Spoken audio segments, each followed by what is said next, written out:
Buenos días, buenas tardes y buenas noches los que ven este vídeo. Reglamento del Congreso de la República. Capítulo 6. Procedimientos parlamentarios. Sección preliminar. Disposiciones generales. Definición y clases. Artículo 64. Los procedimientos parlamentarios son el conjunto de actos sucesivos e integrados que se realizan para promover el debate y los acuerdos del Congreso destinados a producir leyes y resoluciones legislativas, actos de control político y designaciones y nombramientos.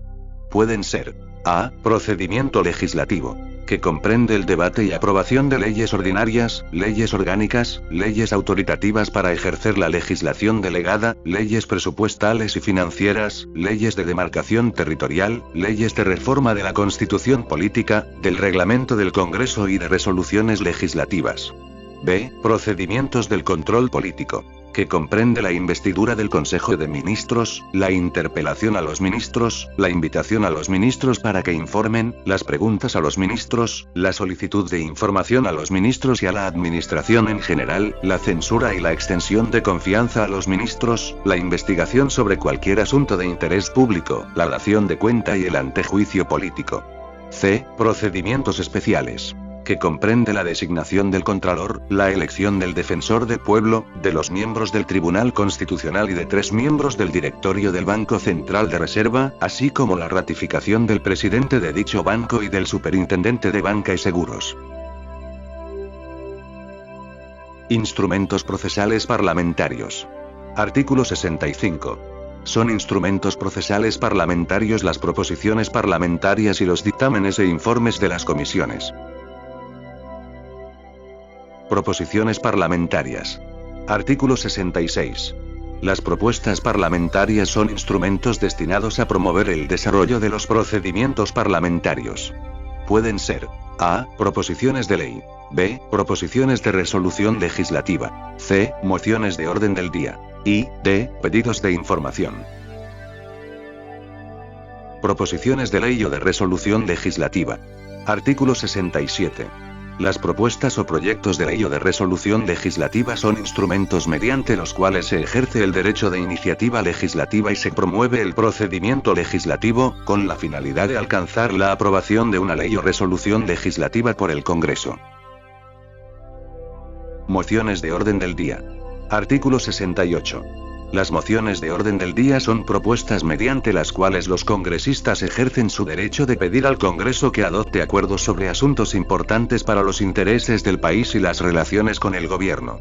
Se presentan ante la Oficialía Mayor del Congreso y proceden en los siguientes casos: A. Solicitud de conformación de comisiones de investigación. B. Pedidos de interpelación y de invitación al Consejo de Ministros o a los ministros en forma individual para informar. C. Pedidos de censura o negación de confianza al Consejo de Ministros en su conjunto o a los ministros en forma individual. D. Pedidos de censura o proposición de confianza a los miembros de la mesa directiva del Congreso. E. Pedidos para que el Pleno se pronuncie sobre cualquier asunto de importancia nacional.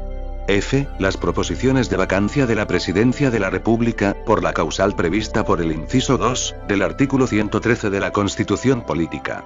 Las mociones de orden del día pueden ser fundamentadas por su autor por un tiempo no mayor de 5 minutos, y los grupos opositores tienen 1 minuto cada uno con un máximo de 5 minutos entre todos.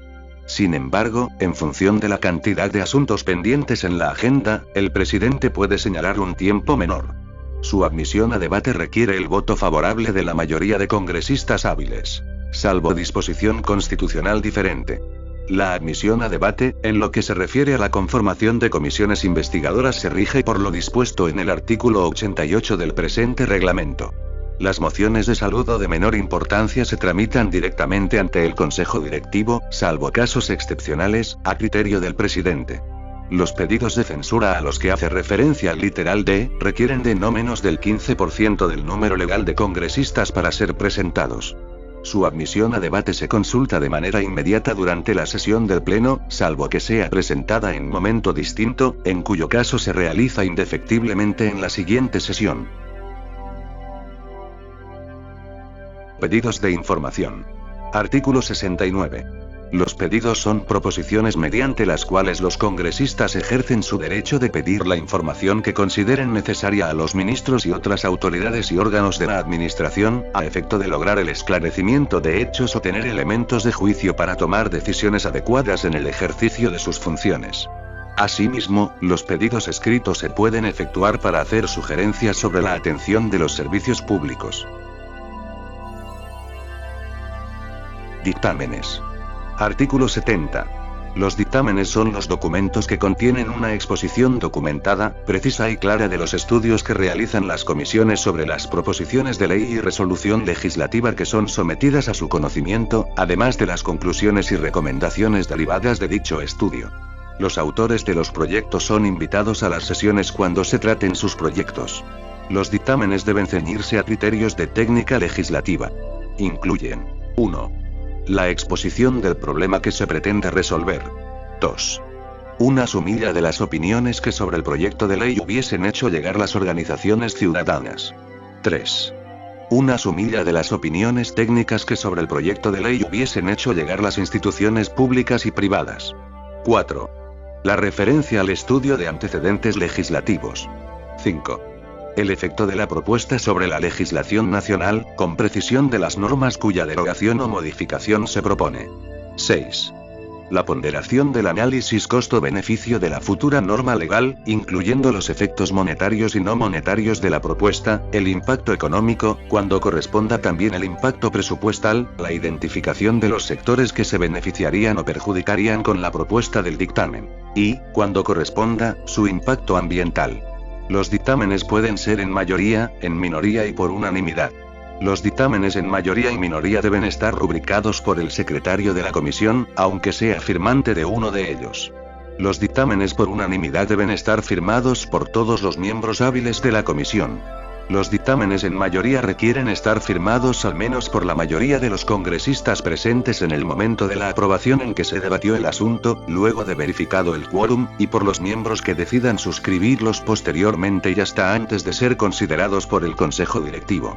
Los dictámenes en minoría pueden estar firmados por cualquier número de congresistas miembros de la comisión, y de igualar o superar el número de firmas de los de mayoría por las adhesiones posteriores. Ambos dictámenes volverán a ser considerados por la comisión hasta lograr una diferencia final que permita determinar con claridad las posiciones de mayoría y minoría. No se aceptará dictámenes presentados el mismo día en que deba debatirse el asunto, con excepción de los dictámenes en minoría, cuando el dictamen en mayoría se encuentre en la orden del día. Los dictámenes pueden concluir: a. En la recomendación de aprobación de la proposición en sus términos. b. En la recomendación de aprobación de la proposición con modificaciones. Para este efecto se acompaña el respectivo texto sustitutorio. El presidente de la comisión dictaminadora remite al Pleno la documentación completa de la aprobación del dictamen. c. En la recomendación de no aprobación de la proposición y su envío al archivo o en la inhibición de la comisión por no tener competencia en la materia de la proposición. Las proposiciones rechazadas de plano no requieren dictamen y solo se archivan mediante decreto, informándose a la oficialía mayor. En el acta de la respectiva sesión, debe especificarse las causales que determinan la decisión de la comisión, tales como la copia de otros proyectos y su incompatibilidad con la Constitución política, entre otras. Si el congresista o el vocero del grupo parlamentario solicitara explicaciones sobre las razones que determinaron la decisión de la comisión, el secretario de la misma le entrega una copia del acuerdo extraído del acta respectiva. d. En la recomendación de conformación de una comisión especial de estudio del asunto materia de dictamen, a efecto de que se realice un estudio técnico más profundo y proponga una fórmula normativa adecuada. e. Solicitando un plazo adicional para expedir dictamen.